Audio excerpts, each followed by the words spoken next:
यहाँ मैं बात करने जा रहा हूँ concept of frequency reuse channels के बारे में। तो चलिए शुरू करते हैं। एक रेडियो चैनल जिसमें हो सकता है pair of frequencies.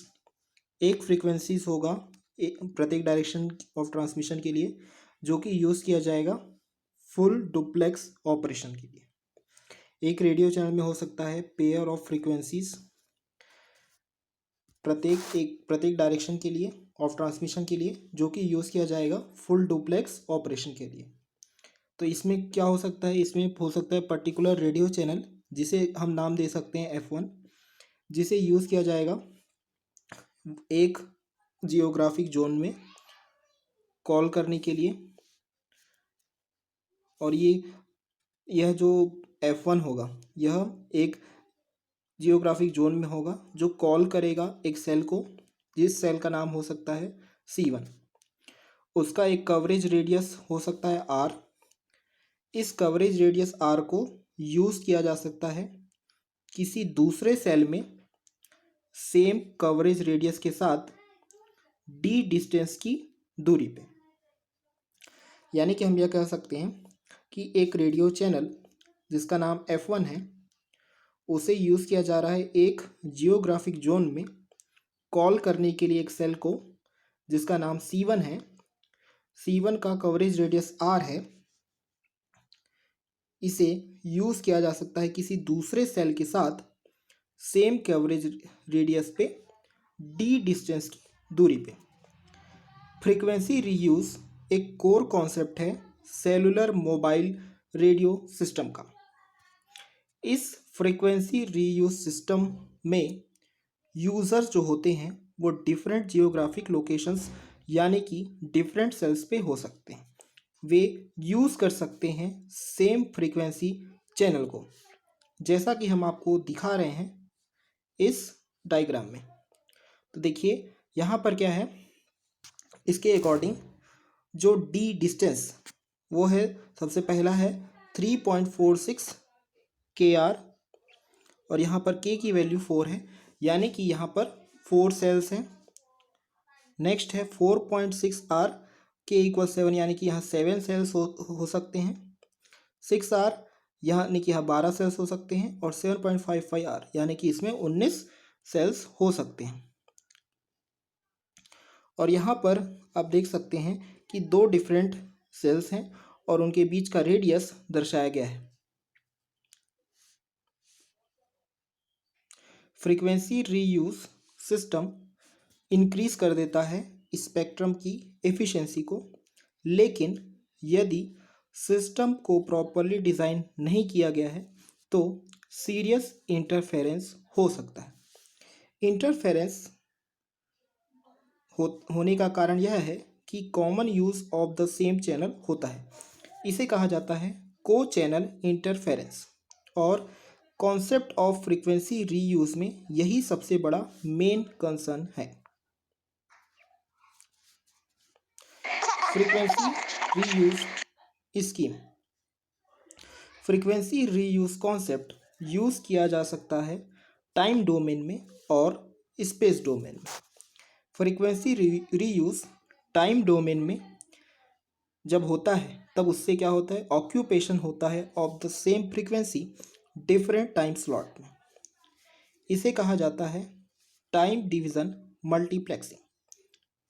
Frequency reuse space domain में जब होता है तब इसे दो कैटेगरीज में डिवाइड किया जा सकता है। सेम फ्रीक्वेंसी असाइन होती है टू डिफरेंट जियोग्राफिक एरियाज में, जैसे कि AM और FM, amplitude modulation and frequency modulation in radio station, जिसमें यूज़ होता है same frequency in different cities.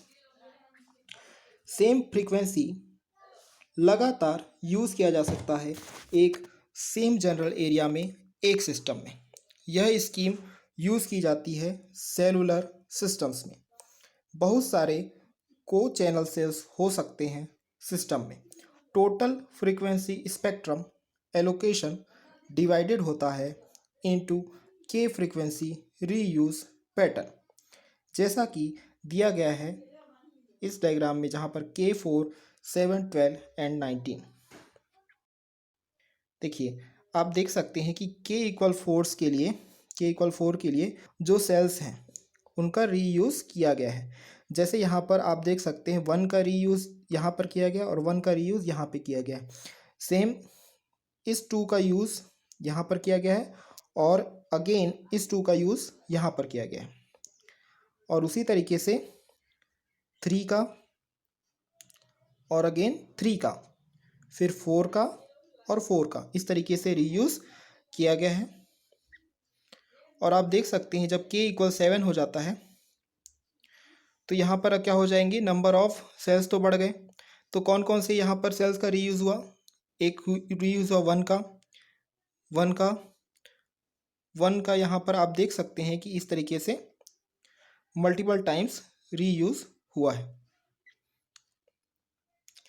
इसके बाद जब k की वैल्यू 12 हो जाती है, इसके बाद जब k की वैल्यू क्या हो जाती है, 12 हो जाती है, तो यहाँ पर आप देख सकते हैं कि इस डायग्राम के अकॉर्डिंग 1 का रीयूज़ तो नहीं हुआ है। फिर यदि हम 2 को सर्च करें तो 2 का रीयूज़ भी नज़र नहीं आ रहा है। इसके बाद 3 का रीयूज़ यहाँ पर हुआ एक और। फिर हम देखते हैं 4 के लिए, तो 4 का रीयूज़ 1 2 3 इतने जगह पे हुआ है 4 का रीयूज़। फिर 5 इस तरीके से रीयूज़ हुआ है।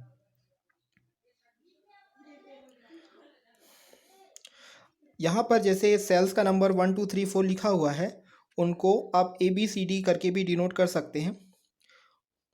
तो यहीं पर आप देख सकते हैं कि A का सबसे ज़्यादा रीयूज़ नज़र आ रहा है k इक्वल 19 पे। इसके बाद नेक्स्ट है फ्रीक्वेंसी रीयूज़ डिस्टेंस।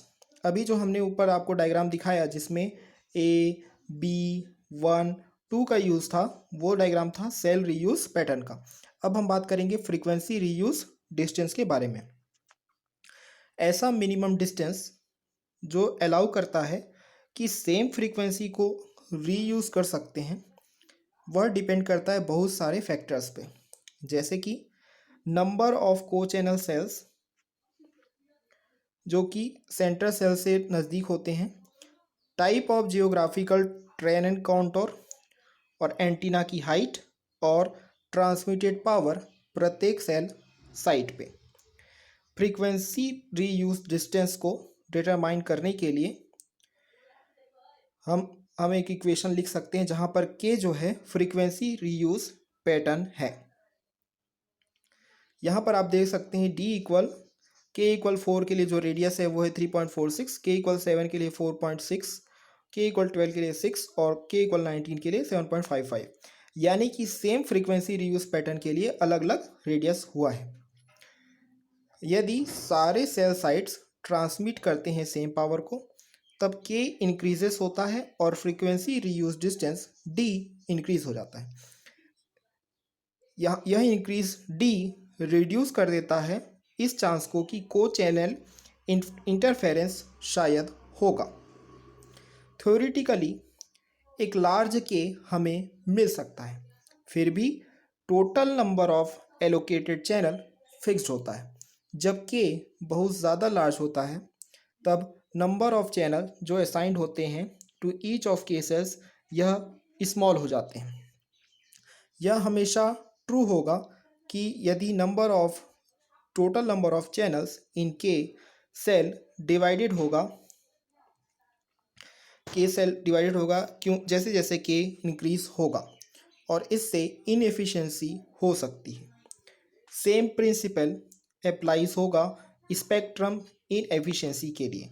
यदि total number of channels divided होंगे दो नेटवर्क सिस्टम्स में जो कि सेम एरिया में हो सकते हैं, तब स्पेक्ट्रम की इनएफिशिएंसी इंक्रीज हो जाएगी। यानी कि जब टोटल नंबर ऑफ चैनल्स को आप दो नेटवर्क्स में डिवाइड कर देंगे, दो नेटवर्क सिस्टम में, और यदि वो सेम एरिया में होंगे, तब उस केस में स्पेक्ट्रम की इनएफिशिएंसी इंक्रीज हो जाएगी। जब हमें मिलेगा स्मॉलेस्ट नंबर के जिसमें इन्वॉल्व होता है कि हमको एस्टिमेट करना है को चैनल इंटरफेरेंस और सेलेक्ट करना है minimum frequency reuse distance D को, ताकि हम रिड्यूस कर सकें को चैनल इंटरफेरेंस को। स्मॉलेस्ट वैल्यू ऑफ के वो है के इक्वल 3, जो कि ऑब्टेंड होती है, जिसके लिए हम सेट करते हैं आई इक्वल 1 और J equal 1 in the equation.